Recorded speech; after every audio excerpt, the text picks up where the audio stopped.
Celsius को kelvin में बदलना उनके लिए सूत्र क्या होगा, अगर केल्विन को डिग्री सेल्सियस में बदलेंगे तो उनके सूत्र क्या होंगे। केल्विन बराबर क्या होता है, डिग्री सेल्सियस। डिग्री से 25 डिग्री सेल्सियस को क्या कीजिए कि केल्विन में कन्वर्ट कर दीजिए, तो ये फार्मूला लगेगा। फार्मूला क्या कहता है, डिग्री सेल्सियस। कहता हूं कि आप लोग अच्छा होंगे, आपकी पढ़ाई बहुत अच्छा चल रहा होगा। चलिए आज इस लेक्चर में हम लोग देखने वाले हैं कि केल्विन तथा डिग्री सेल्सियस में संबंध। ये बहुत इंपॉर्टेंट है मेरा भाई कि केल्विन और डिग्री सेल्सियस में क्या संबंध है। अब इनके संबंधों को क्या करेंगे कि दोनों तो तापमान बराबर ही होता है, लेकिन अगर हमको डिग्री सेल्सियस को केल्विन में बदलना है तो उनके लिए सूत्र क्या होते हैं। अगर हमको डिग्री सेल्सियस को केल्विन में बदलना उनके, लेकिन उनके अंकन जो है अलग अलग होता है। ठीक है, देख लीजिएगा। चलिए अगर आपको डिग्री सेल्सियस को केल्विन में कन्वर्ट करना है तो उनके लिए सूत्र होता है के बराबर यानी केल्विन बराबर क्या होता है, डिग्री सेल्सियस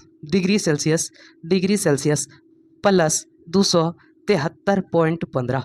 ठीक है, 0.15 और लगभग में दे सकते हैं। ठीक है, यानी केल्विन का संबंध किससे, डिग्री सेल्सियस प्लस 273 केल्विन हो सकता है यहाँ पर। ठीक है, के बराबर यही हो गया। अगर आपको डिग्री सेल्सियस को केल्विन में बदलना है तो केल्विन माइनस 273.15। ठीक है, देखिए आप 0.15 को लिख भी सकते हैं, नहीं लिख सकते, चलिए छोड़ सकते हैं, इसको हम लोग मिटा देते हैं। ठीक है, चलिए बहुत बढ़िया, अच्छा रहेगा लगभग लिख देना आप सभी को। यानी केल्विन को अगर डिग्री सेल्सियस में बदलेंगे,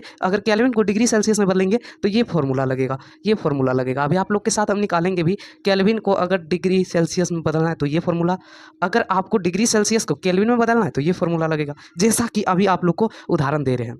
उदाहरण फर्स्ट है केल्विन के, अगर हमको डिग्री सेल्सियस में दिया रहा है कि मान लीजिए 25 डिग्री सेल्सियस को क्या कीजिए कि केल्विन में कन्वर्ट कर दीजिए, तो ये फॉर्मूला लगेगा। फॉर्मूला क्या कहता है, डिग्री सेल्सियस, कितना डिग्री सेल्सियस 25, तो 25 लिखेंगे। अब प्लस दिया है, क्या लिखेंगे 273। अगर इसको हम केल्विन नहीं लिख सकते क्योंकि केल्विन में कन्वर्ट कर रहे हैं, तो देखिए 25 और 273 कितना होता है, 5 और 3 8 होता है, 7 और 2 9, 298 केल्विन। समझ में आया।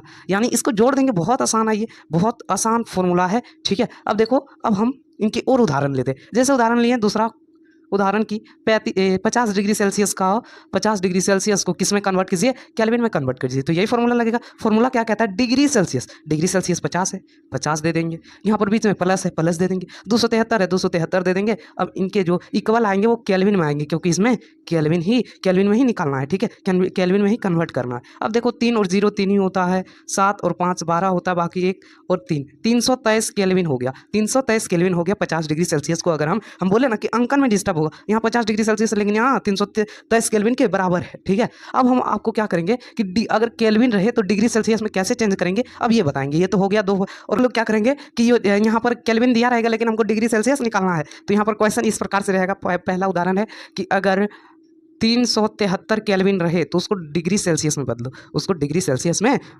यहाँ पर डिग्री सेल्सियस के लिए फॉर्मूला क्या है, केल्विन माइनस केल्विन कितना है 373 माइनस 273, इसको माइनस कर देंगे और यहाँ डिग्री सेल्सियस लगा देंगे। किसमें, क्यों कन्वर्ट कर रहे हैं डिग्री सेल्सियस में, इसीलिए डिग्री सेल्सियस लग गया। ठीक है, अब इसको घटा देते हैं, 3 से 3 गया 0, अब 7 में से 7 गया 0, 100 डिग्री सेल्सियस लगेगा, 100 डिग्री सेल्सियस। अब जैसे 75 ले, 475 केल्विन ले, तो इसको डिग्री सेल्सियस में बदलेंगे कैसे। ठीक है, चलिए अब इसके लिए फॉर्मूला क्या होता है कि केल्विन माइनस 273, तो केल्विन क्या है 475 है, माइनस 273 हो जाएगा।